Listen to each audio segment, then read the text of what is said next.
Last time we studied crystal field theory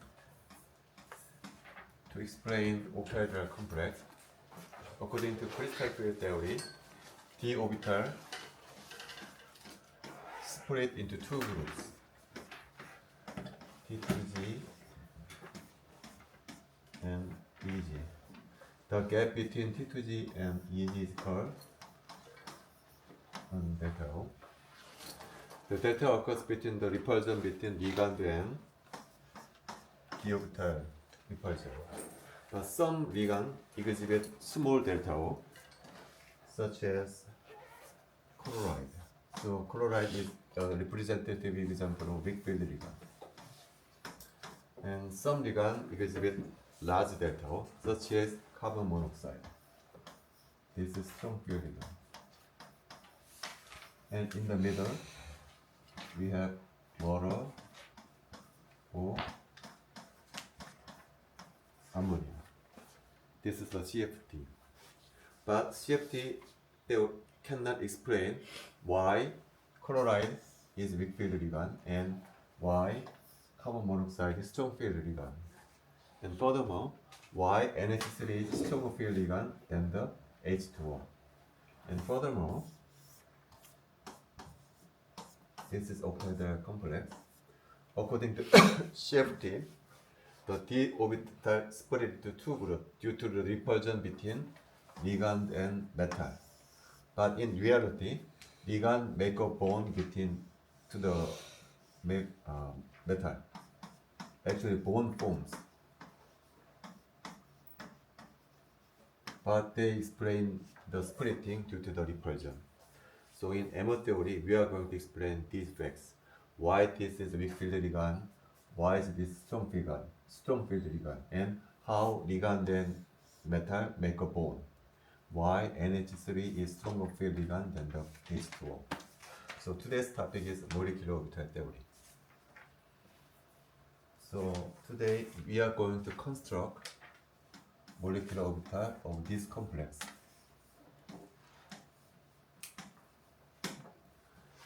So I'm going to place the atomic orbital of chrome on the left side. Chrome has 3d orbitals and 4s orbital and 4p orbitals. And I'm going to place the atomic orbitals chloride ion on the right side. Chloride had 3s orbitals, and fortunately the energy level of 3s orbitals is much lower than the atomic orbitals of chrome. So 3s orbitals cannot interact with the chrome atomic orbitals. So we do not consider 3s orbitals in constructing molecular orbitals of octahedral complex. But the chloride has 3p orbitals. The 3p orbitals are close to these atomic orbitals. The energy level of 3p orbitals are just below the 3d orbitals here. And each chloride ion has 3p orbitals, and we have 6 chloride ions. Yes. So we have a total of 18 p orbitals on the right.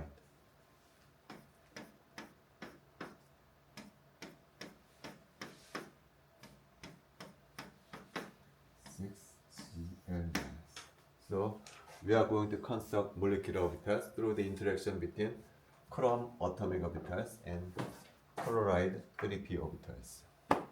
But considering all the 18 orbitals at the same time is very, very difficult. So we are going to take 3 steps.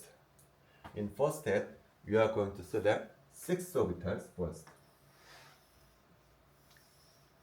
These 6 orbitals are called sigma orbitals. So in first step, we are going to select 6 sigma orbitals, and we have considered the interaction between sigma orbitals and the atomic metal orbitals. In second step, we are going to select 3 orbitals. These 3 orbitals is called pi orbitals. So in second step, we are going to consider the interaction of pi orbitals with the metal orbitals. So we have 9 orbitals remains. The interaction of 9 orbitals are covered in the university level inorganic chemistry. So in general chemistry, we do not deal with these orbitals. So in general chemistry, we are going to take two steps. In first step, we are going to select sigma orbitals. In second step, we are going to consider pi orbitals.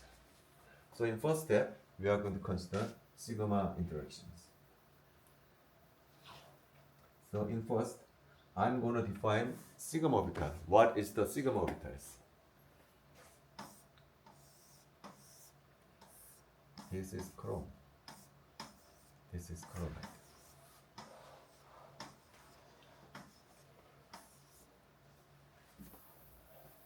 Each chloride atom has 3 p orbitals, and sigma orbitals are defined as the orbitals which points directly toward the chrome atoms. So for these chloride atoms, the sigma orbitals is this one.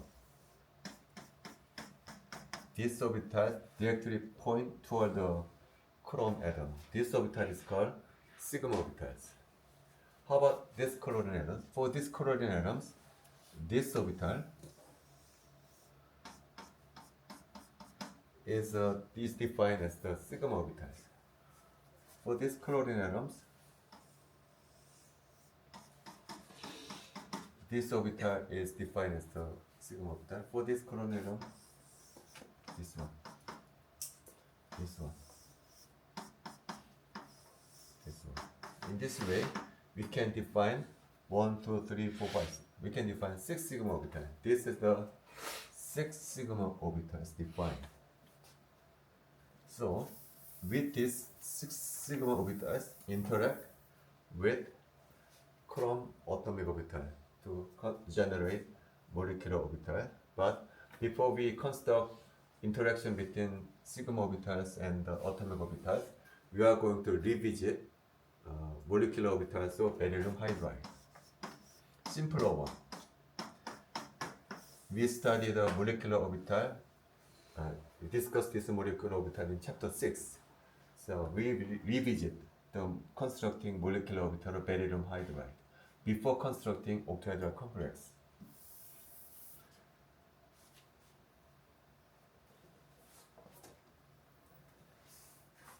So this is beryllium hydride. This is a central atom. So I'm going to place the atomic orbital of beryllium on the left. 2s orbital and 2p orbitals, and I'm going to place atomic orbital of hydrogen on the right side. 1s A, 1s B. So through the interaction of beryllium orbitals and 1s orbital, it generates molecular orbitals.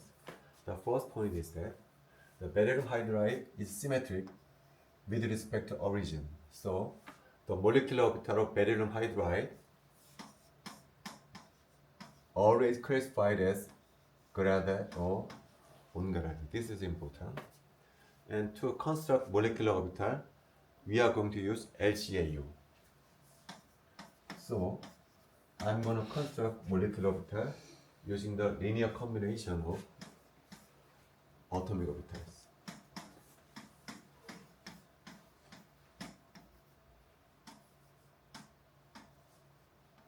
I'm going to construct molecular orbital using the linear combination of atomic orbital, but molecular orbital must be classified as either Gerade or ungerade. So atomic orbital must also be classified as either Gerade or ungerade. So this is very important. Most important point is that to construct molecular orbital, atomic orbital should also be classified as either Gerade or ungerade. Now consider this orbital. Beryllium 2s orbital is here. It is in the center. So symmetry of 2s orbital of beryllium is Gerade orbital. Now 2p orbital looks like this. It is positive sign and negative sign. So this orbital is ungerade orbital. Okay.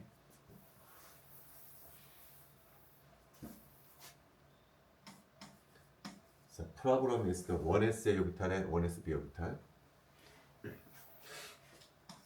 Center is here. 1s orbital is here. Center is here. 1sb orbital is here.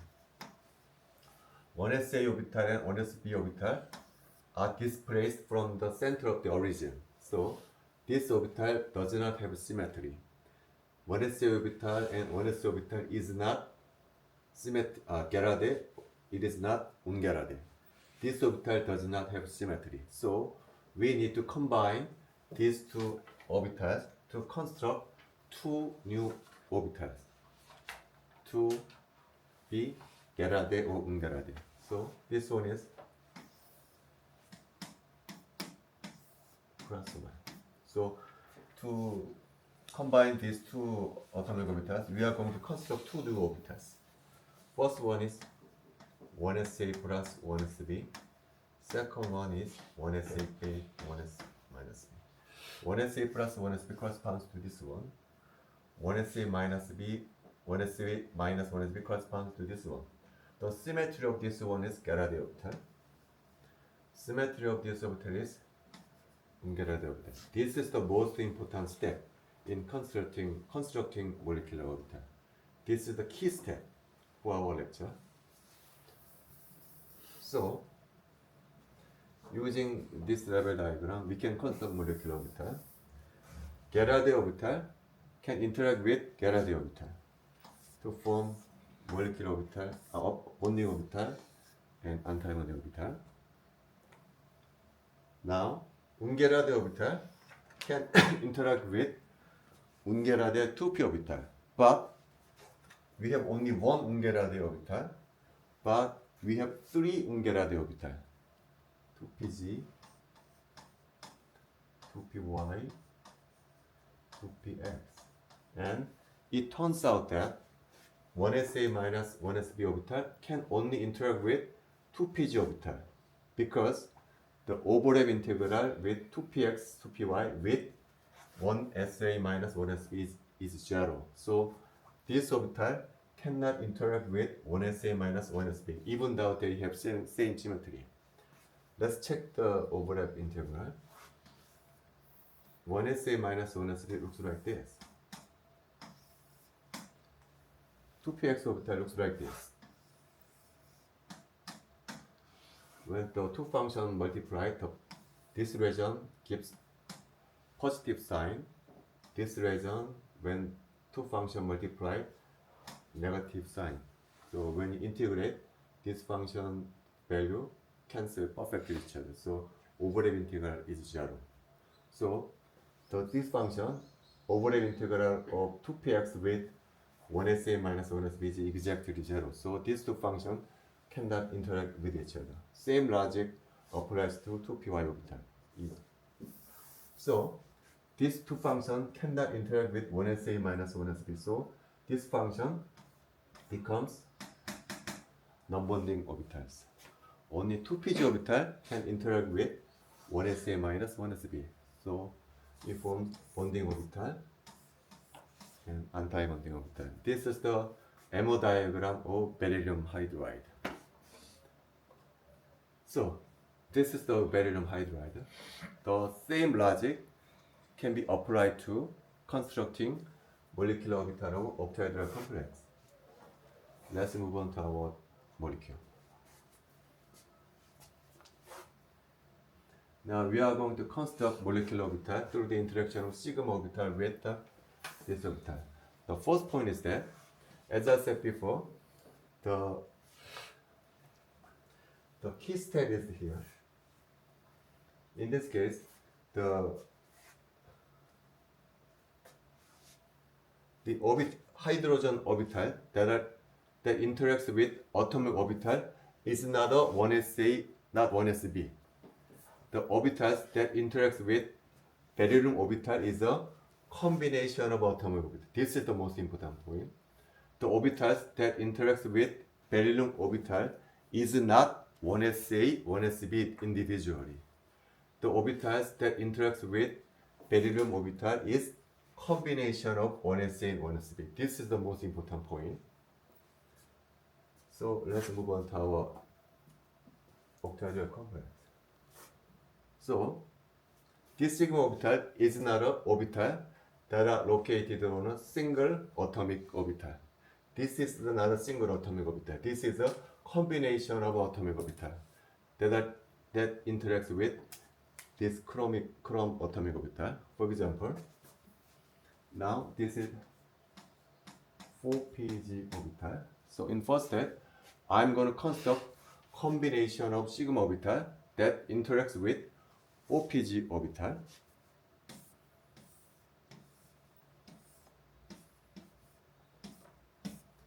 So 4pg orbital of chrome looks like this. Plus, minus. I'm going to construct the first combination of sigma orbital which interacts with 4pg orbital. It looks like this.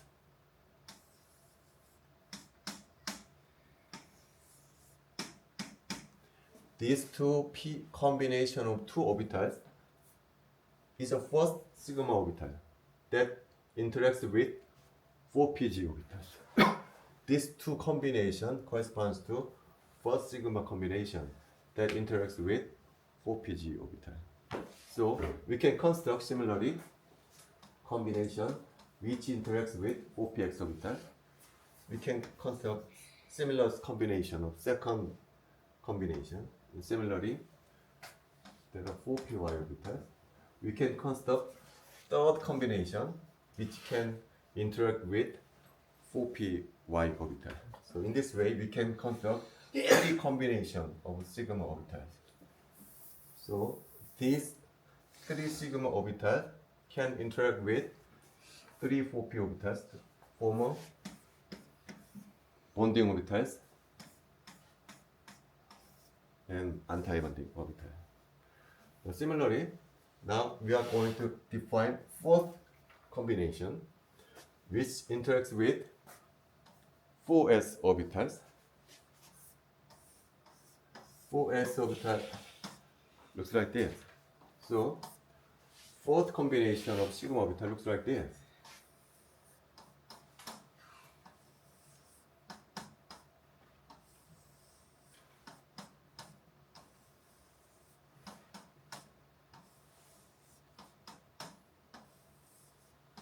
All the 6p orbitals are involved. These all the 6p orbitals combined corresponds to fourth combination of sigma orbital. This orbital interacts with this combination. This combination corresponds to fourth combination of sigma orbital. This one interacts with 4s orbital, and it forms a bonding orbital and anti-bonding orbital. So we consider 4p and 4s orbital. So I'm going to erase this orbital.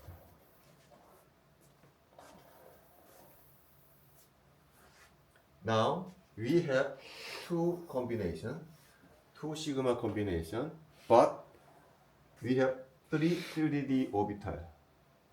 So it turns out that these two sigma combination can only interact with two 3D orbitals, and this orbital cannot interact with this sigma combination because the overlap integral of these three orbitals is 0. This orbital corresponds to dxy, dyg, dgx orbital. This the overlap integral of these three d orbital with this sigma orbital is 0. It turns out that. But the overlap integral with this orbital, x square minus y square, this square is not 0. So these two orbitals can interact with these two orbitals. So this two orbitals form a bonding orbitals and anti-bonding orbital. These three orbitals cannot interact with these two sigma orbitals because overlap is 0. So this orbital becomes a non-bonding orbital. So I'm going to check why this orbital cannot interact with this orbital. Why this orbital can interact with this one. I'm going to take an example of dx square minus y square and dxy orbital. I'm going to compare these two orbitals. This orbital cannot interact with this sigma orbital. This orbital can interact with sigma orbitals. I'm going to compare these two orbitals.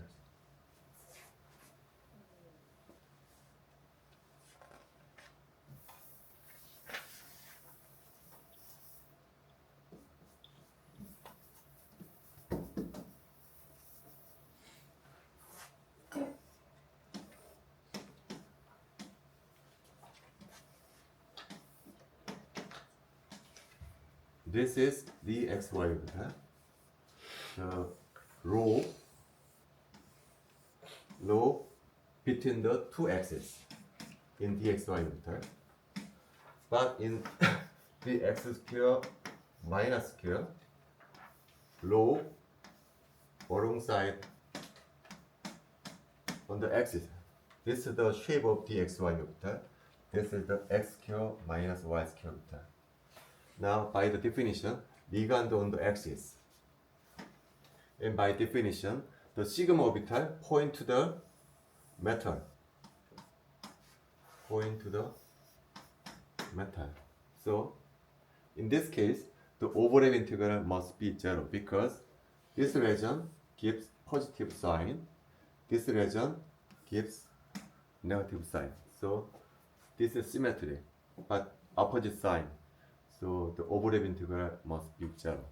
But in this case, the overlap is head-on. They overlap with each other with the same sign. So this one overlap integral is not 0, but this one 0. So this orbital becomes non-bonding orbital, but this orbital can interact with each other. So with this logic, these orbitals cannot interact with sigma orbital. So this orbital becomes non-bonding orbital. But this orbital can interact with each other, bonding orbital and generating anti-bonding orbital. This is the MO diagram. So the MO diagram is complete. Now in CFT theory, we define T2G, EG, and the gap between T2G and EG is called delta O. Then what is delta O in MO theory? This is MO. In CFT theory, we can define EG and T2G and the gap is delta O. Then where is the delta O in MO? In MO, this is MO. This is delta O. Okay. This is T2G. And this is EG. And the character of this orbital is anti-bonding orbital. This is bonding orbital. This is EG orbital. This one interacts with this one. And this is bonding orbital. This is anti-bonding orbital. And this one comes from this orbital. This one is non-bonding orbital. Okay. Now, this is a bonding orbital.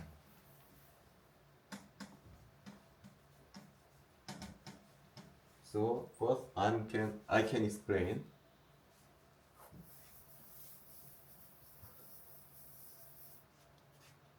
the first question is this: metal and ligand. In CFT theory, ligand and metal repulsive interaction occurs, but actually ligand and metal make a bond. This bond can be explained using this bonding orbital. Bonding orbital exists, so ligand and metal make a bond. This is the bonding orbital. But this bonding orbital resembles ligand orbital more than metal orbital. Why? The energy level of metal complex closer to the ligand. Okay. So when I draw this energy level,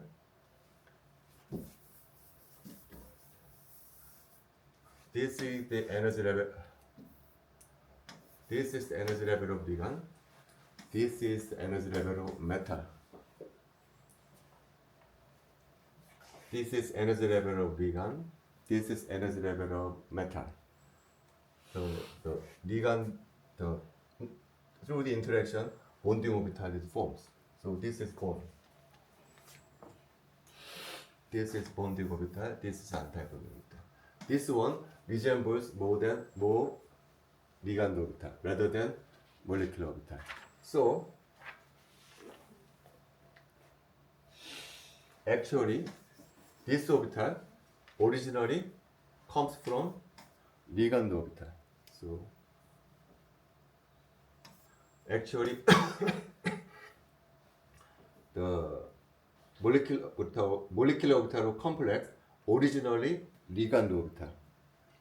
The ligand orbital energy level of ligand orbital is lower through the interaction with metal orbital. So actually molecular orbital actually ligand orbital, and energy is lower through the interaction with metal orbital, and some character of metal orbital mixes in. Some character of metal orbital mixes in and energy is lowered. This is the bonding orbital of octahedral complex. So originally the electrons in the ligand become bonding orbital. In doing so, the electrons in the ligand acquires some character of metal, right? So another way of saying is that this is metal, this is ligand. As I said before, all the ligands have lone pair. Originally, the electrons solely exclusively belongs to ligand, and in making a bond, the electrons are transferred or donated to metal. How do you know that? Actually, the orbital electron was exclusively belong to ligand, and through the interaction with the metal, some character of metal character mixes in bonding orbital. It means that in this picture, the electrons in the ligand orbital donated or transferred to the metal orbital in forming a bond.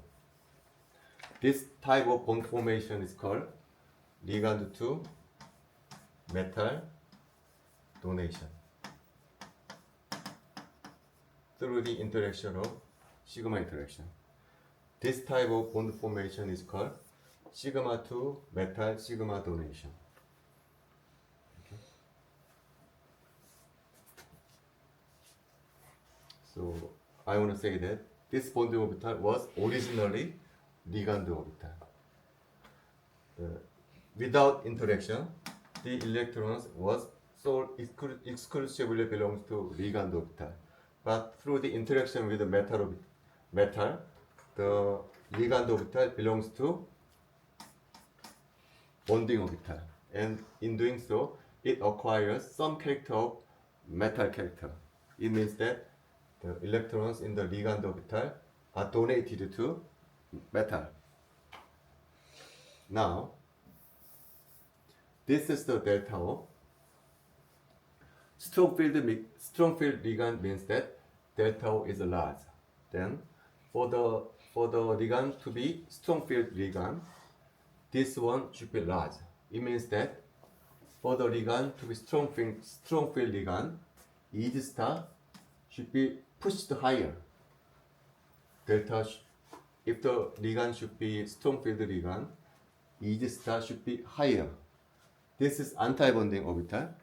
EG star pushed higher, then EG bonding orbital should be comes down. Okay, so if delta O is large, it means that EG comes down. So EG comes down means that bonding orbital stronger.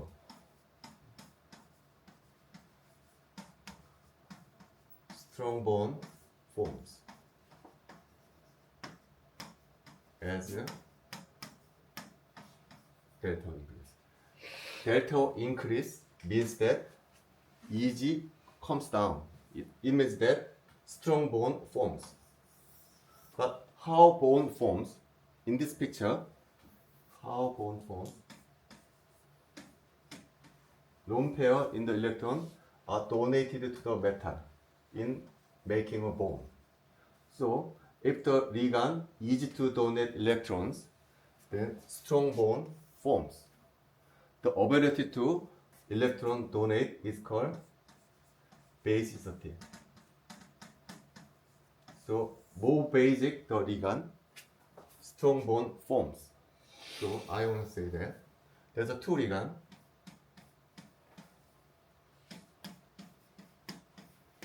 Ammonia has lone pair. Water has also lone pair. The electrons are donated to the metal, so it forms a bond.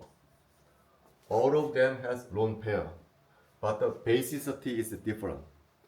Generally speaking, ammonia is more basic than water.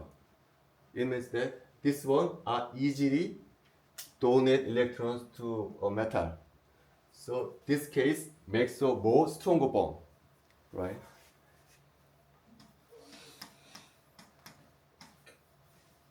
Stronger bond forms. Why? This is more basic.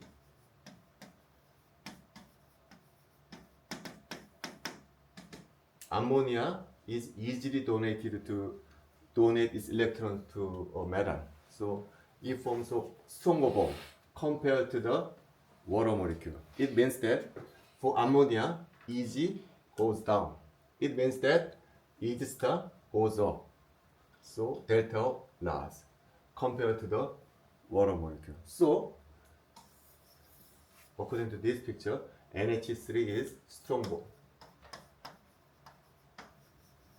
Strong field ligand.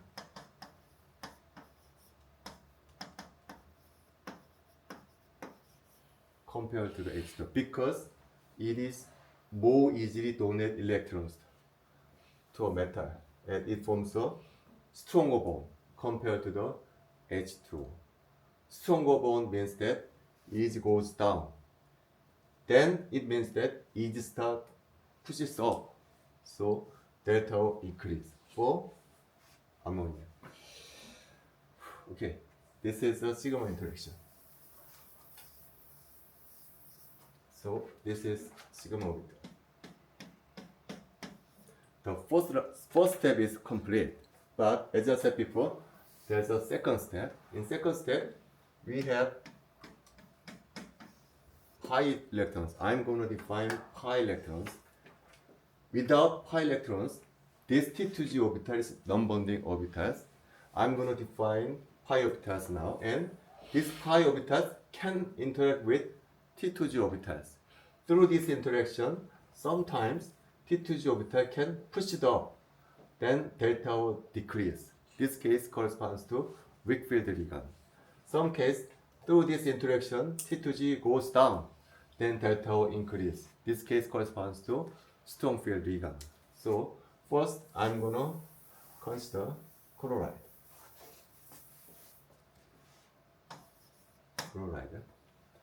First, the dxy orbital, this dxy orbital is non-bonding orbital because the overlap between dxy orbital and sigma orbital is 0.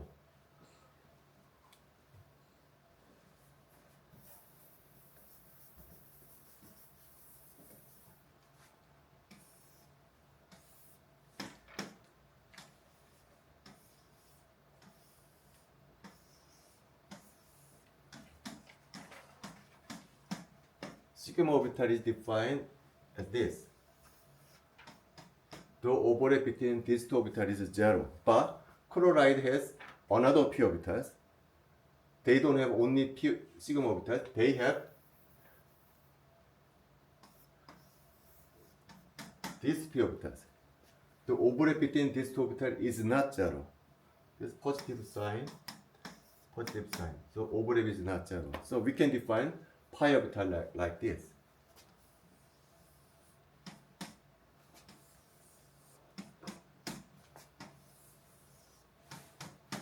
this four combination.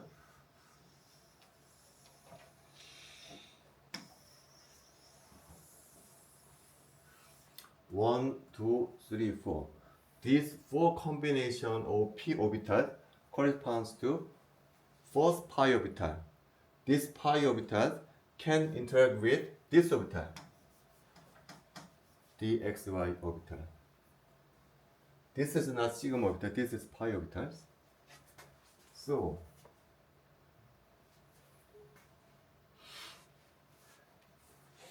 now this pi orbital we just defined, this one now can interact with this one. Similarly, we can define another pi orbitals which can interact with dyg orbital and dgx orbital. So we can define combination of 3 pi orbital. These 3 pi orbitals can interact with 3 sigma d orbital. But please note that the energy level is lower than d orbital. So through this interaction, this one becomes bonding orbitals again. And what happens to this one? This one pushes up. So this one goes up. Originally this one was positioned here. This is T2G. Now T2G becomes anti-bonding orbital. This one is called delta zero. So in chloride ion, through the additional pi interaction, delta O decrease. So this one is become weak field region.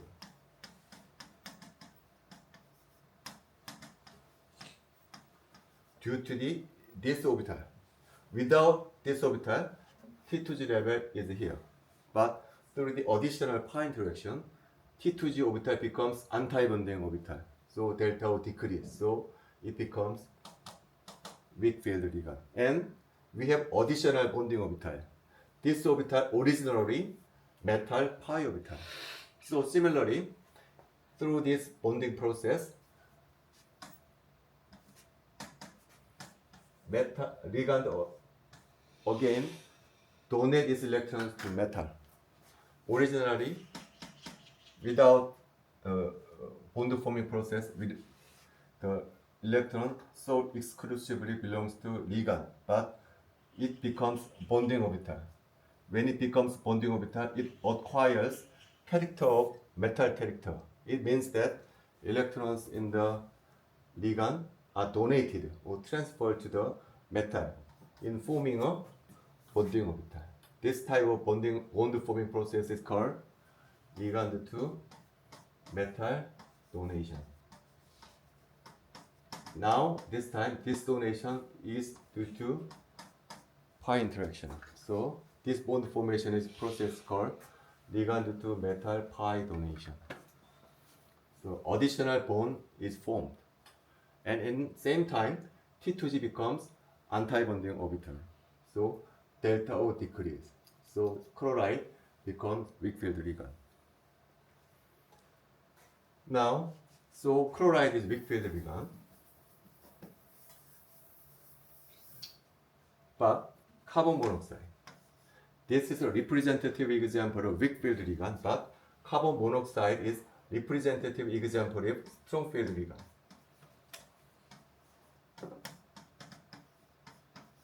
Now I'm going to explain why carbon monoxide is strong field ligand.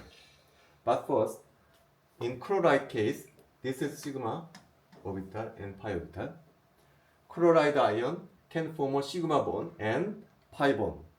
But sigma orbital and pi orbital are same orbital, same 3p orbital. The relative orientation is different, but actually same identical 3p orbital.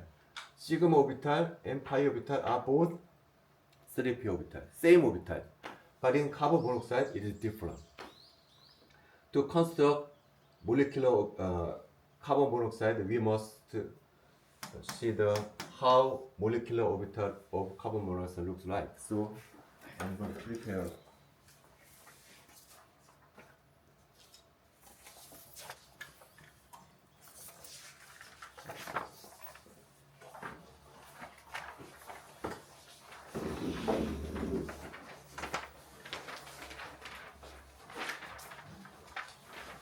This is the carbon monoxide molecular orbital.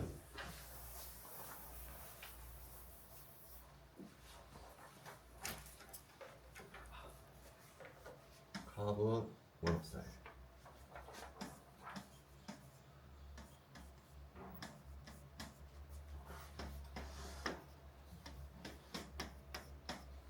So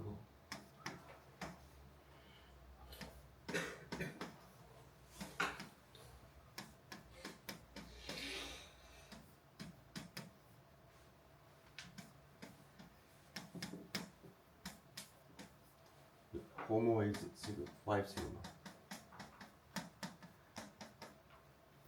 This is the MO diagram of carbon monoxide. Chloride ion has lone pair. Carbon monoxide has also lone pair. Chloride can also form sigma bond and pi bond. Carbon monoxide also forms a sigma bond and pi bond. Now, in carbon monoxide, this is the orbital that is responsible for the sigma bond. 5 sigma orbital corresponds to the orbital that are responsible for sigma interaction. The problem is that this one. Now, what is the orbital that is responsible for pi interaction? There are two candidates. This one, pi orbital. This one is also pi orbital. There are two candidates which are responsible for pi interactions. In chloride, it is solely 3p orbital. This one, sigma 3p orbital. But carbon monoxide, that orbital that is responsible for sigma interaction is 5 sigma. But carbon monoxide, there are two candidates for pi interaction, 1 pi and 2 pi. But 1 pi orbital, energy level of 1 pi orbital is much lower than 3D orbitals. So this orbital cannot interact with 3D orbitals. This one and this one can overlap with 3D orbital. Overlap is not zero. So these two orbitals can interact with 3D orbital. But energy level of 1 pi is much lower than 3D orbital. So this one cannot interact with 3D orbital. This one we do not consider. So for carbon monoxide, the orbitals that is responsible for the pi interaction is 2p orbital. This is the pi interaction. Sigma interaction, 5 sigma orbitals. Different. And this orbital is anti-bonding orbital and is empty. This is the key point. This is the key difference between chloride and carbon monoxide. So,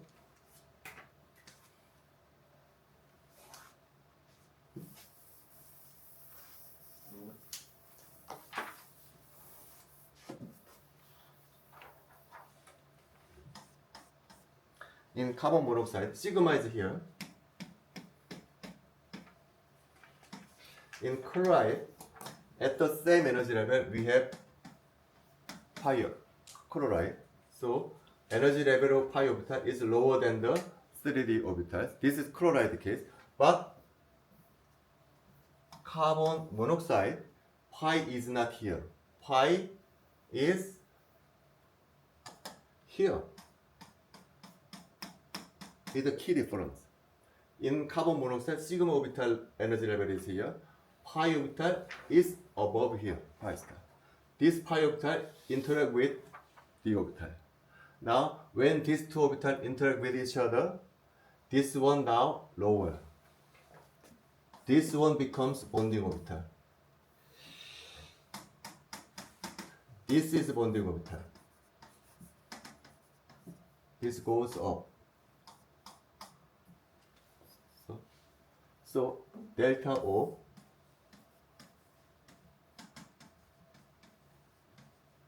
increase because pi orbital is not here.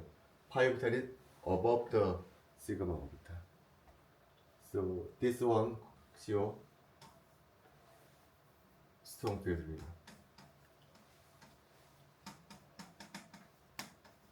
Now, in this case, carbon monoxide, this is the bonding orbital.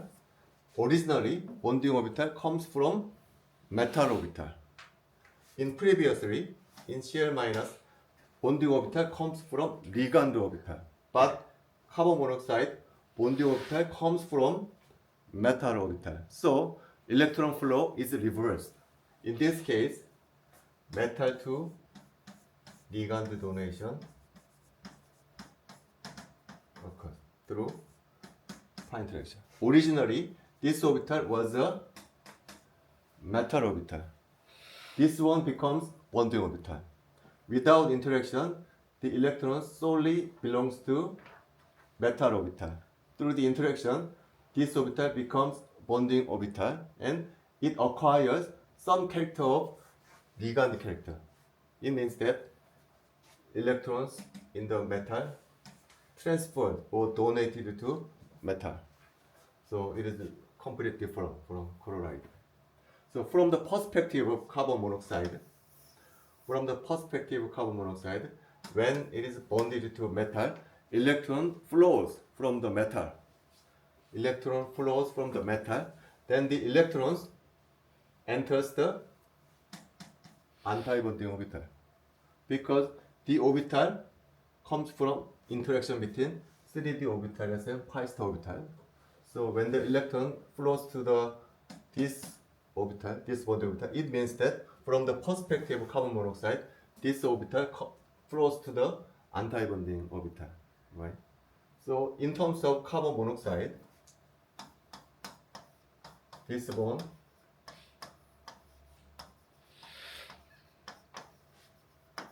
weakens. Why? The electrons enters the anti-bonding pi star orbital, right? So compare this one.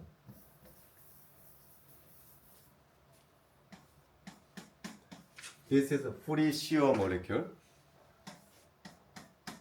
We can measure the vibrational frequency of carbon monoxide, and this one bond to the metal. When the carbon monoxide make a bond to the metal, the bond between metal and carbon forms. But at the same time, the bond between carbon and oxygen weakens.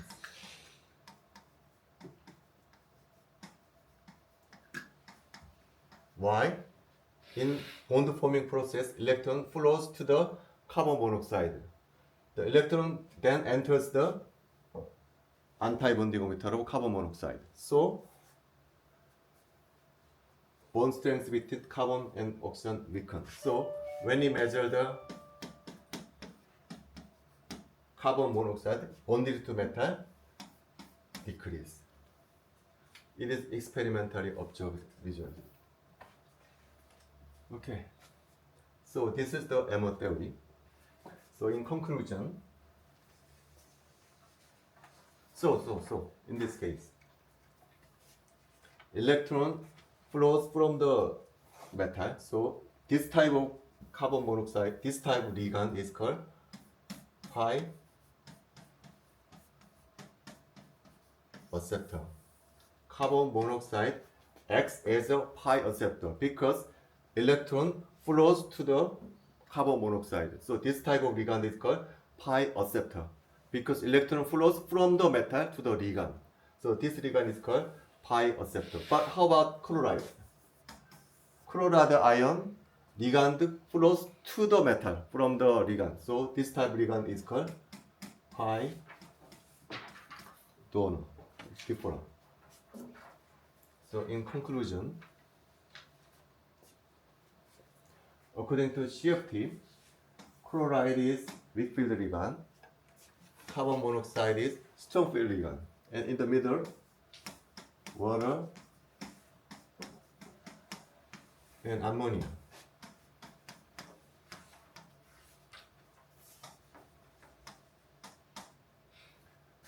All the ligand has lone pair.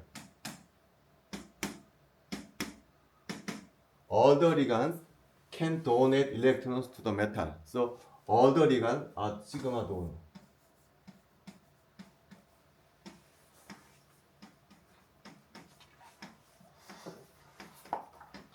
All the ligands make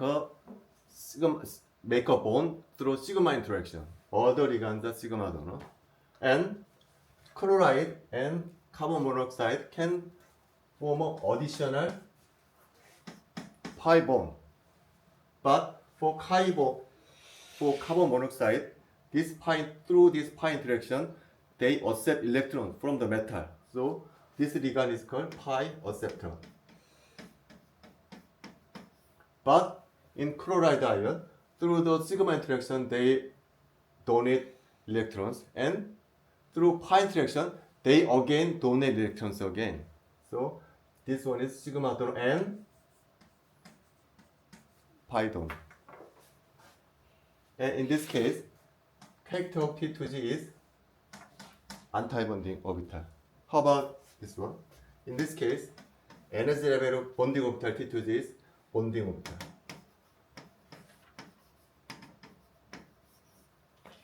Now how about this one? In this case, there are no pi interaction.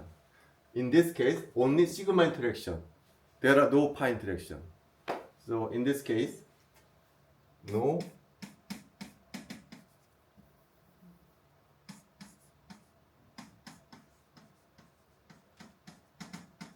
and T2G is non-bonding orbital. This is the result of molecular orbital theory. Okay, this is the chapter 8. It's a rather difficult topic in general chemistry. Now, let's move on chapter 9. Chapter 9 deals with gas. In gas, the gas obeys 3 fundamental laws. First one is Boyle's law. According to Boyle's law, volume is inversely proportional to pressure. In Charles' law, volume is directly proportional to temperature. And Avogadro's law,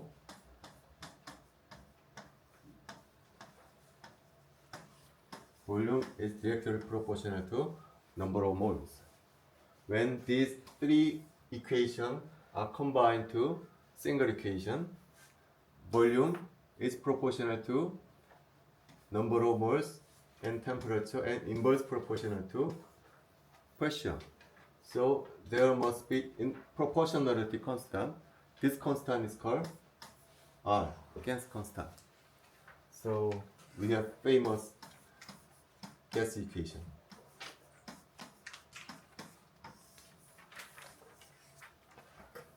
Now, in first step, take a close look at Boyle's law. To verify Boyle's law, we must measure 2 quantities, volume and pressure. It is straightforward to measure volume. We can measure the volume using ruler. So it is straightforward to measure volume. Now, how do you measure pressure? In our textbook, Torricelli's experiment was introduced to measure atmospheric pressure, P. In Torricelli's experiment, there's a reservoir of mercury.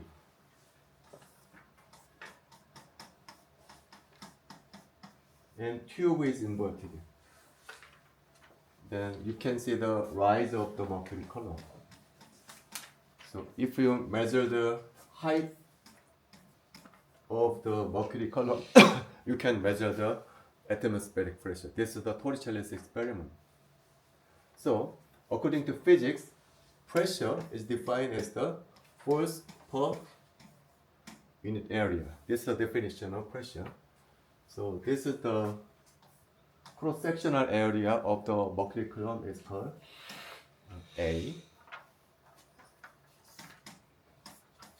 Now, F equal mg, gravity constant, A. M is the mass of this column. So, mass equal volume times density.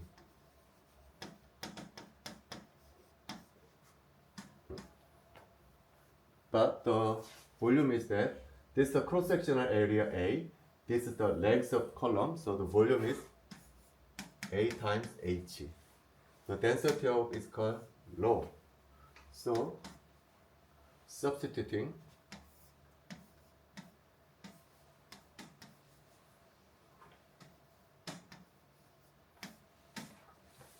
so final result is that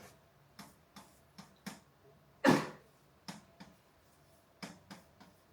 is the final equation. So rho ng is constant. So if we can only measure height, we can measure the pressure of the atmosphere. So in this way, we can measure the gas pressure. So with this technique, we can measure volume and pressure. So if we measure volume and pressure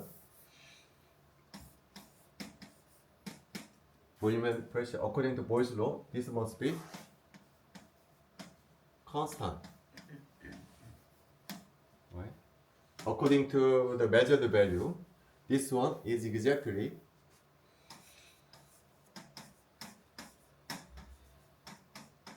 this one for gas.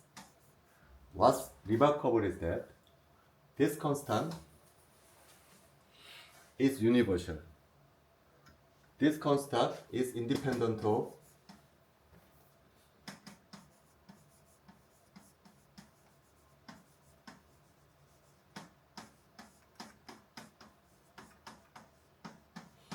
type of gas. This is important.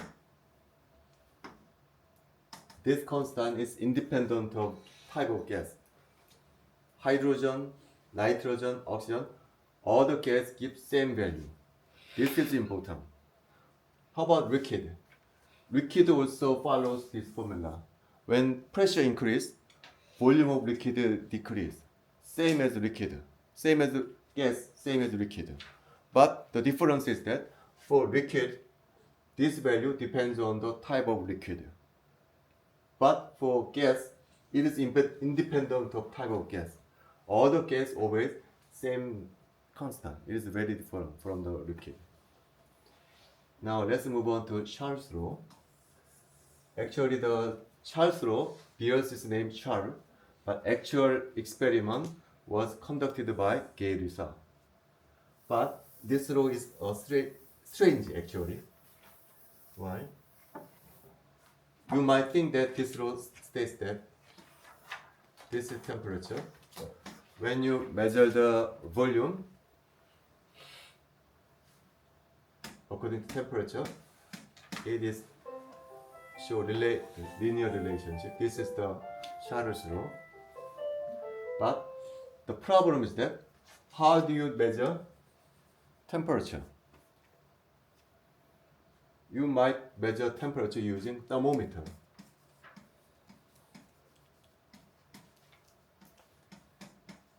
Usually, you might use mercury thermometer to measure temperature. Then, what principle do you use mercury thermometer? When temperature increase, volume of mercury increase. So thermometer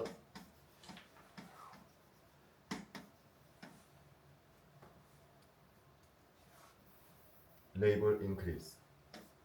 The problem is this one. To measure the temperature, you must assume that volume of mercury is linearly proportional to temperature. Assumption.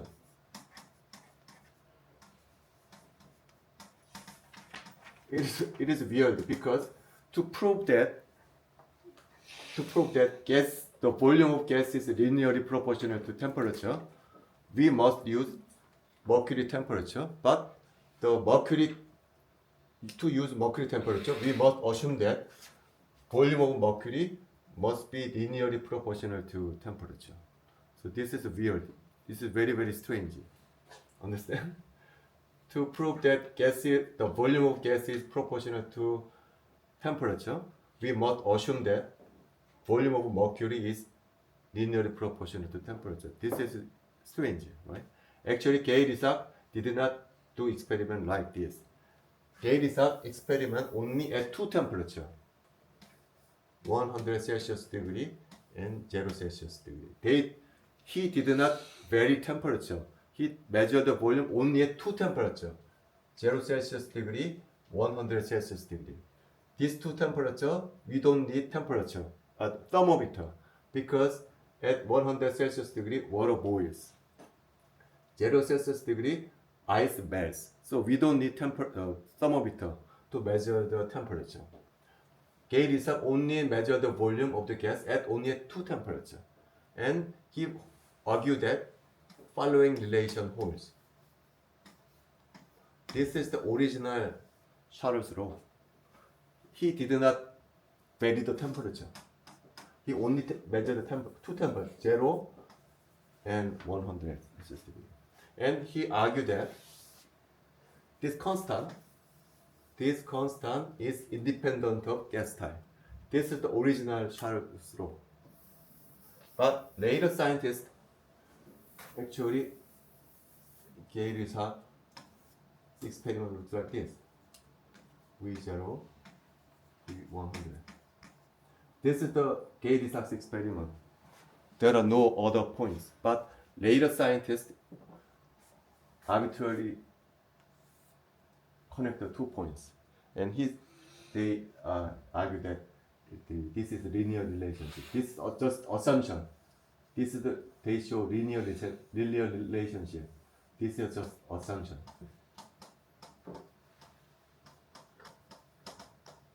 So, in my opinion, Charles' law is not law. Charles' law is just an assumption. They just connect the 2 points linearly, because we cannot define temperature. Anyway, this is Charles' law. And let's move on. Partial pressure.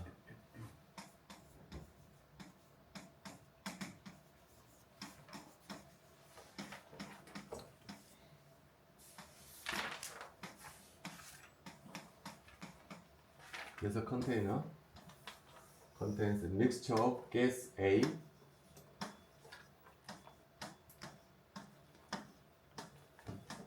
and gas B. Number of moles of A is Na. Number of moles B is Nb. Total number of moles is N. And we assume that two molecules don't interact with each other. So when you apply gas law, PV equal N RT. But N is sum of Na and Nb.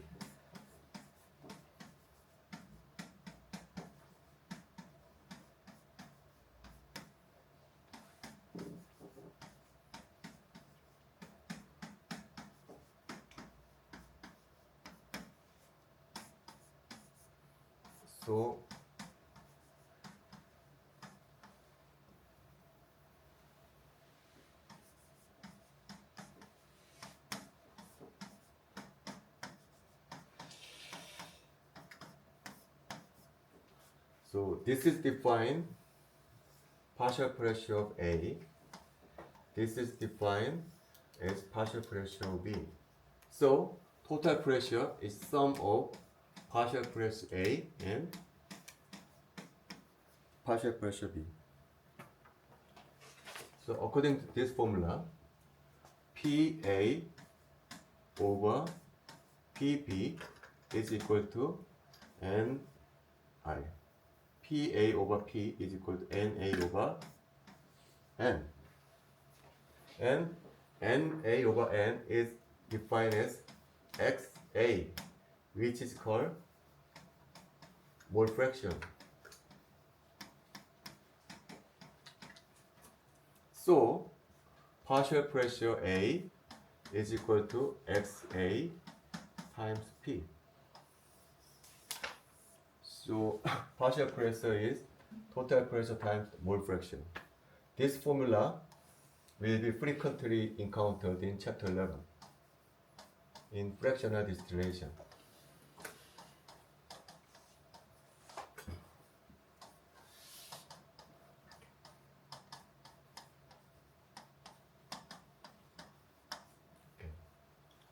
Now, today's main topic is kinetic theory of gas.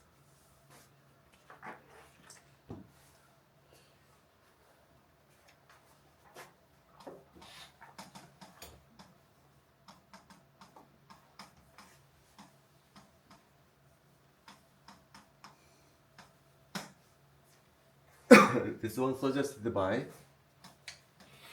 Maxwell and Boltzmann.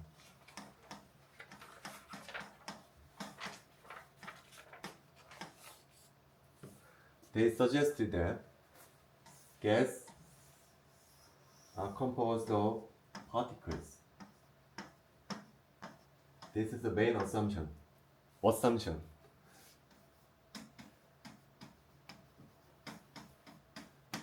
Do you know? Dalton proposed atomic theory.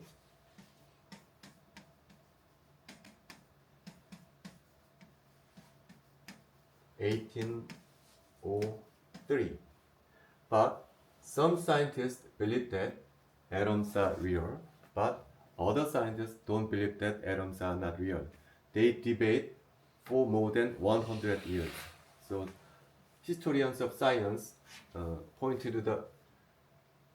argue that the atomic theory are generally accepted at only 1909. This is the year that Einstein explained Brownian motion.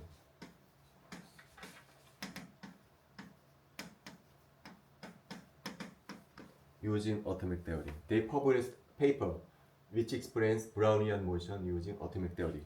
The year is 1905.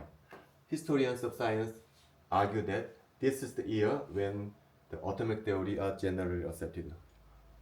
Almost 100 years. For more than 100 years, scientists debate over the reality of atoms. This one was suggested 1859. So the year is in the middle of the debate. Atom is real or not real.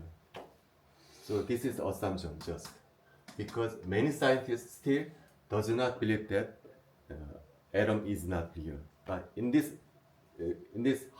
heated area, Maxwell and Boltzmann assume that gases are composed of tiny particles, and when the gases are composed particles, the gas exerts pressure on the walls. Then how do you calculate pressure when the gases are composed of particles? How do you calculate pressure when the gases are composed of particles? And as we discussed in Torricelli's experiment, pressure are defined as the force per unit area. So the cross-sectional area of this box is A. And the length of this box is L. So calculate the pressure, we are going to calculate F. And according to kinetic theory of gas, how pressure arises? The particles moves randomly and continuously collide with the walls and bounce back. And in this process, the momentum is transferred to the walls. So momentum transferred the wall, so the pressure exerted on the walls. So pressure arises from the collision from these gas particles. So according to physics textbook, force is defined as delta P over delta T. Delta P is the momentum transferred to the world, and delta T is the successive time interval between two successive collisions. So initially, the speed of particle is Vx. When gas particles collide with the walls and bounce back, we assume that the collision is elastic, and the velocity of this bounce back particle is minus Vx. So what is the momentum of this particle? Initially, the momentum is mvx. when after the collision, the momentum must be minus mvx. So initial momentum is mvx, final momentum is minus mvx. So the momentum transfer to the walls is 2 mvx. Then what is the time t? The molecule collide with this wall and bounce back, moves to the left, and bounce back again, moves to the right, and collide again. What is the time interval delta t? Now this is the L, this is L, this is L, so the distance is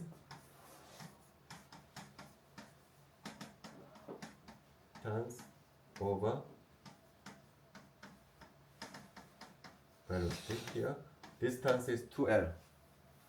L, L. And velocity is Vx.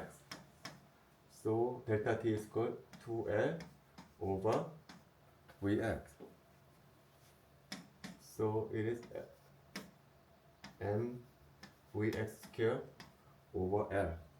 This is the force due to this particle.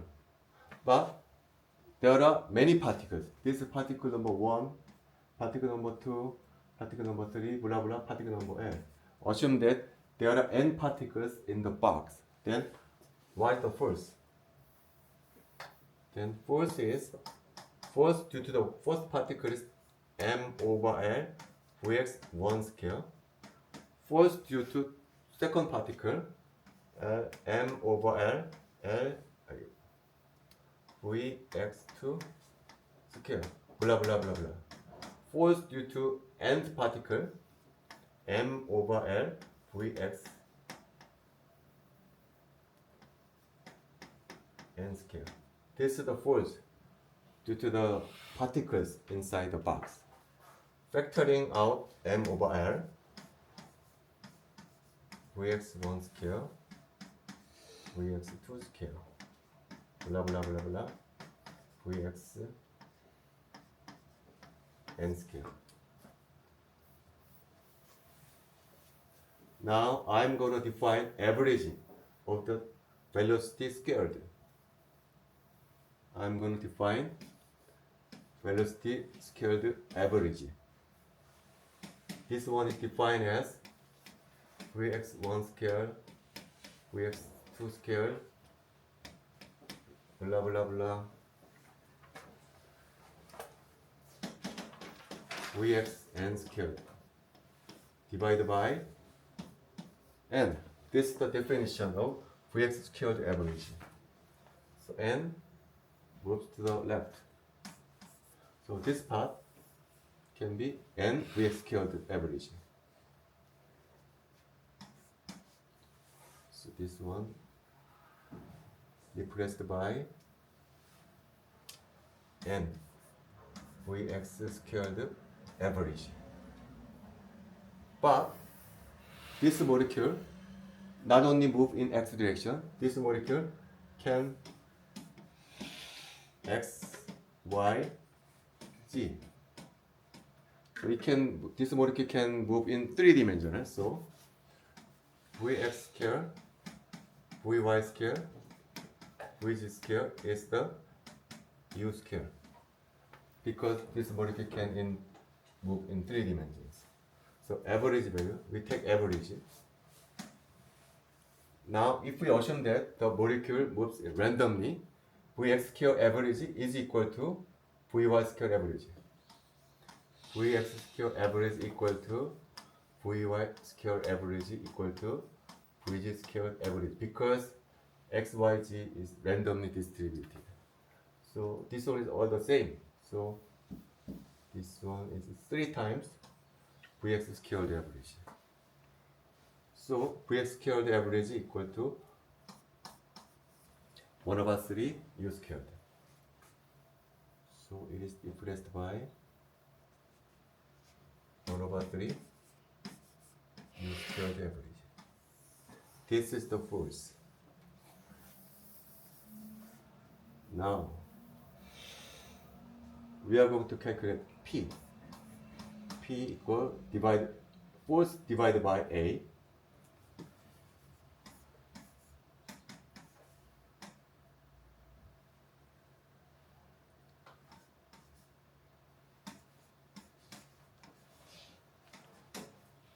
Okay. Now, what is A times L? A is the cross-sectional area. L is the length of the box. So, cross-section area times L is the volume of the box. So, this is the volume. When volume moves to the left, this is our equation. And when you apply gas law, PV equal nRT. This is our equation. So finally, 1/3 N M U square average equal to nRT.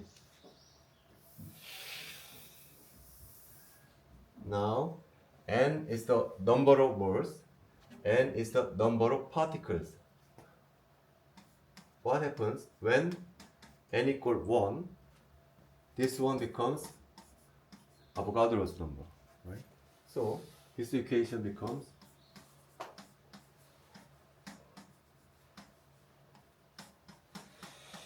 RT. Now Avogadro's numbers times mass of particle is molecular mass, right? So U square average equal to 3RT over molecular mass. This is our first equation. Right? Now, now in this equation, Na move to the right. Then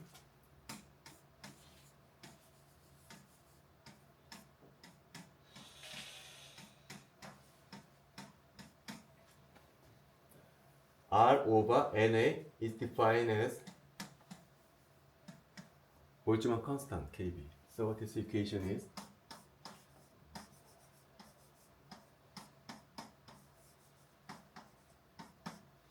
I'm gonna multiply 3/2 on both sides. 3/2 cancels. So 1/2 and U square average equal to 3/2 kBT. What is this one? 1/2 mu square.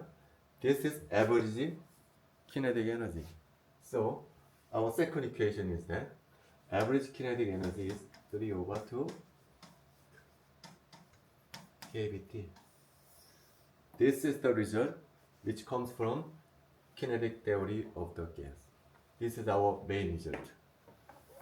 So in summary,